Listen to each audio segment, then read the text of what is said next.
what we're hearing here from everyone is that the ecosystem, the enabling environment is a lot more facilitative today, whether it is the digital infrastructure that's in place and the ability to be able to reach out to consumers, the price of data coming down quite significantly. All of that is clearly helping this ecosystem and, as you said, deliver on profitability as well, which we haven't seen, or at least we're seeing few and far between across spaces. What do you see as the road ahead?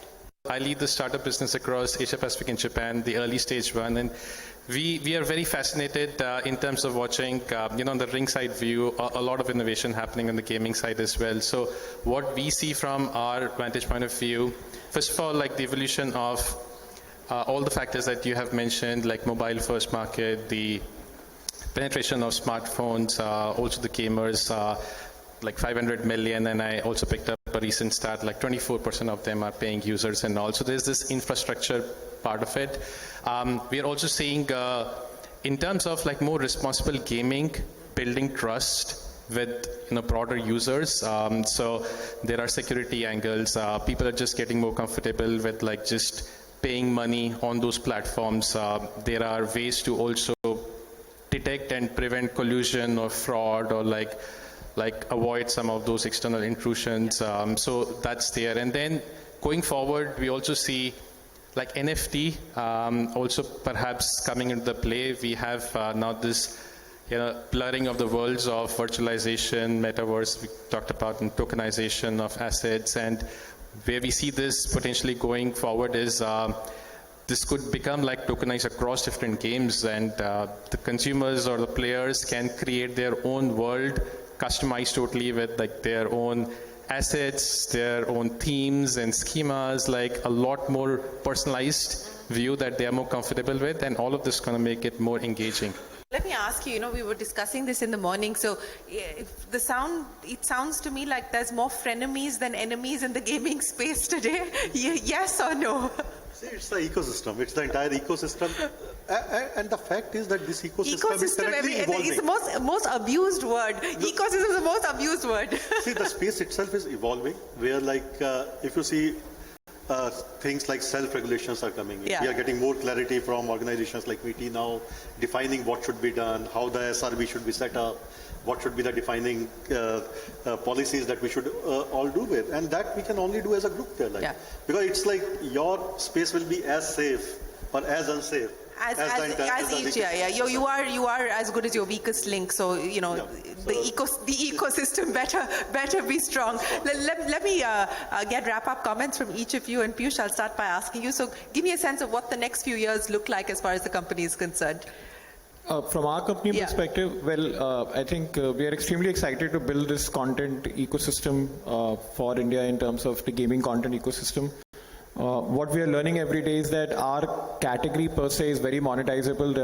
There are successful examples in different companies, one of which is Twitch, which is a part of the Amazon or AWS ecosystem. So we learn from them every day, and they have managed to monetize. Different companies in different markets have monetized. So, from a game streaming or gaming content perspective, it is again, and something which is very rare about gaming, that gaming per se is a very good market for monetization. So we see us also building a large business which can be monetized at scale.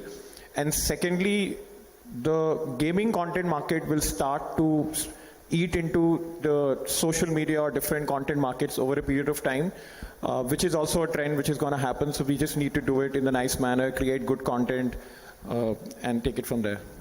How often do you play, and how long do you play?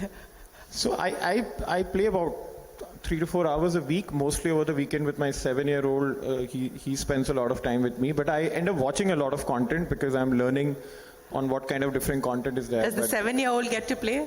Yes, he gets to play. He's playing PlayStation. He's playing different kind of games. So Minecraft and many other games that Minecraft is not there, but he basically plays Fortnite, Injustice 2, these kind of games he's playing. So he's playing all kind of games, and you can't avoid that. People have to learn that. I guess you have to set limits and set boundaries. Anirudh, next few years, what's lined up? We want to be the platform where someone can go from being a novice to being a star. We want to service the need of consumers to come together in a gaming community, right? Today, if you upload a gaming video on Facebook, your grandmom is there, so it's not the right place to get the right community. So building that is really important. So we want to be that kind of social experience platform for the virtual world. You share your memories today on Instagram or WhatsApp. We want to do that, obviously, for the gaming community. We want to build many different categories of games. I think one of the challenges our industry has today is that we are dependent on one or two games. So hopefully as more games come in, as he's saying, more and more games will come in. I think consumers, 4 or 5 years from now, you're not going to ask, are you a gamer or not? The question you'll be asking is, what game are you playing? Much like what you ask about shows today. What show are you watching? You'll ask, what are you playing these days? So we'll be discussing which categories are doing well. I think that will really happen, because as he said, all the games that are on consoles now are coming out on phone, and India has still not seen a big role-playing game break out. We've not even seen, he mentioned Minecraft is huge. In fact, we have creators who are basically making shows inside Minecraft. It's kind of nuts. And I asked him why. He's like, I don't have money to make, Game of Thrones, so I'm just starting with this. Which shows you kind of the innovation, right? So I think these open kind of sandbox type games will also pick up. So I think it's really exciting, and I remember something Doug Leone from Sequoia told me, which is that there's more outside in the world than is inside you.